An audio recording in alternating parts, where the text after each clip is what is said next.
Hi witchlings, welcome back to my channel. It is me, your local chaotic witch on. I'm so sorry, I've been on a little bit of a break. I haven't been super active on a lot of platforms. I'm really excited for today's video. We are talking about the 10 or 9, I forget how many I have, best spells for beginner witches. My goal kind of moving forward is to film things ahead of time so you guys never have an instance where you're without a video for that week. Because I think it's been like 2 weeks in the past month where I've just dipped and been like, I can't film this week, sorry, because I'm usually filming things right beforehand. But we are hoping to kind of change that and move a little bit forward. And yeah. So today, like I said, we're talking about the 10 best spells for beginner witches. I made this list based off my own experience and what I found was very helpful when I first started, as well as other people and what they found was very helpful when they first started. I'm actually gonna take my hair down. God, I look so sexy.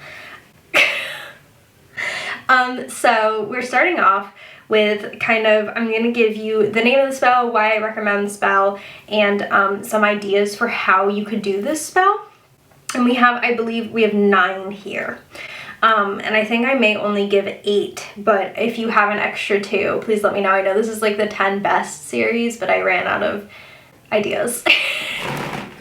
So, starting off, we have a protection spell. Whenever anyone asks, hey, I'm a beginner witch, what spell should I start with? I always say protection because I feel like it is like a nice base foundation to learn how to create a spell off of. It is something that is does not backfire under any circumstances. I've never had a protection spell backfire. No one I know has ever had a protection spell backfire, so that's my kind of reasoning for that. And I love the idea of starting off with learning protection. It doesn't have to be protection against anything. It can be protection of your energy, protection of yourself. You can charm things into kind of helping protect you, which I think charming is a really great idea to start off, is learn how to enchant or charm an object. And that can be enchanted or charmed with all sorts of reasons, and it's really great beginner spell. My method is I take a bowl of water. I usually choose moon or sun water or just blessed water. I put a cup in the center and I put the object in that I want to kind of enchant or charm. And I will put some herbs around in the water and I will use either my finger or my athame or something that I kind of use to channel energy to stir it either 3 times clockwise if I'm trying to bring something in, or 3 times counterclockwise if I'm trying to take something out. And you can come up with your own chant or own intent for this. I typically will come up with like a very basic spell, like this item protects me, this item protects me, and I repeat it how many times I ever want to stir it, and then I take it out. That's a very basic charm. There are other ways to charm things. It's like channeling energy into objects would be enchanting. Anything like that is really easy to learn, and that's a really easy basic protection spell. If you're interested in learning more about protection, I have a basics of protection and wards video that is up. You will see it pop up in the corner, hopefully, if I do it right. Editing Frankie, make it happen. Moving on. Second best is a self-love spell. Now, there's a specific way to do these, and I always say mundane before magical. I've heard some people debate kind of on whether self-love spells are domination or manipulation magic, and how effective they are. I think alongside actual work on your self-image, whether that's therapy or affirmations or seeing a counselor, whatever kind of method you choose to do to work on your image of self and your perception of image of self, self-love spells are really, really great and works really well. You can also use self-love spell as a form of glamour. I talk about glamour a little later in this list, and that's an amazing thing to learn as a beginner. A very basic self-love spell is one that my friend gave me, where it's called the Circle of Compliments. You write a compliments in a circle on a mirror. You can use lipstick, expo marker, etc., and you literally just write it and put your face like in the center of the circle of compliments. And you can either do your makeup, you can say affirmations, You can do your skincare. You can just sit there and kind of absorb that energy. I know a friend who basically charmed her mirror to give her like confidence whenever she looks in it. I don't know how to do that, sadly. There are a lot of different ways to do self-love spells and a lot of different ways to kind of incorporate these kinds of spells into your day-to-day activities. For me, my skincare is a self-love spell. I choose items with ingredients that are really soothing for my skin, that bring me confidence, my lotion has a very specific herb in it that is for protection and also confidence. So when I put it on, I draw sigils that are very specific to kind of me, my protection sigils, my confidence sigils onto my skin with my toners and my lotion. And to me, that's a self-love spell or glamour that I do every day. I will kind of use that as a sex to bring in sigil magic. Sigil magic is not a type of spell, it's a way of creating spells. And like charming or enchanting, I think that sigil magic is super, super important for anyone to learn. Sigil magic comes from chaos theory and chaos magic. The best book that I can recommend for this is to start off with Condensed Chaos by Phil Hine. Lovely author, I love his work, and I think that he's a really great person to read if you're just learning about chaos magic. Obviously, you have Psychonaut and Libernal, the kind of original chaos magic. It's one of the earlier books that's a little bit more intense, a little bit more thick.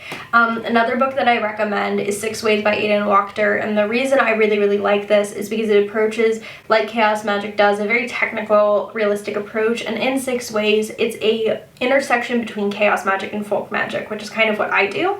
We're actually reading 6 Ways for our Patreon book club this month, so if you are interested, our Patreon is linked down below, or my Patreon, who's our. But sigil magic is a whole magic.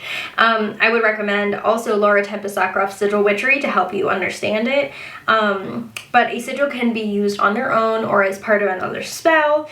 You can use them in spells and spell satchels. You can use them on your own. They can be created for separate things. I actually have, I believe, a TikTok video where I talk about my particular sigil method. I will link that down below in the description. And the reason I recommend sigils is because they are beginner friendly. They're something that you can use as a base foundation for the rest of your craft. Like I said, using them by themselves, incorporating anything in to it. And with that, we get to kind of charging and cleansing. I think anyone, I don't know if this is a spell, charging things and cleansing things. So when you charge things, you're basically channeling energy into it. It's similar to charming and enchanting, except this is just general energy to kind of make the spell work, not a specific intent. It's a base for the spell, but not everything. So you're gonna wanna charge crystals if you want to. You're gonna wanna charge certain things. I charge my drinks with intent. Some typical ways of charging things with energy are you're going to place it in the sun, you're going to place it in the moonlight. We can talk about how moon water is basically just water with moonlight, charged moonlight intent. Jeez. So moon water is just that, sun water is just that. And cleansing. I think that everyone should know how to do a cleansing spell or cleansing in general.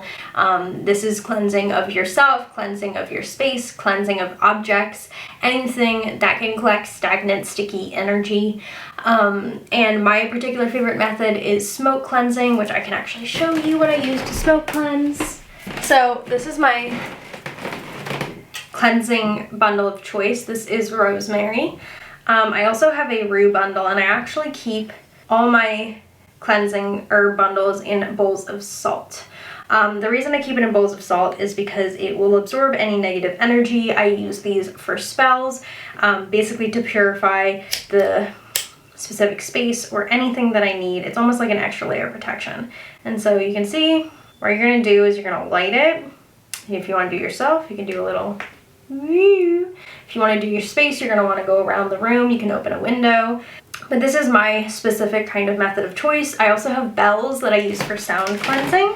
If you can't use smoke, along with a few other things, like you can do a cleansing spell, a candle spell with the intent to cleanse. Salt bowls are another one. That's another method of purification and cleansing. You can take some lemon wedges, cover them in salt, place them around. That'll be a purification or cleansing method. There's like so many possible options here for cleansing that it's like insane. So if you want to learn more about the basics of cleansing, I will link my video up there. A few other things.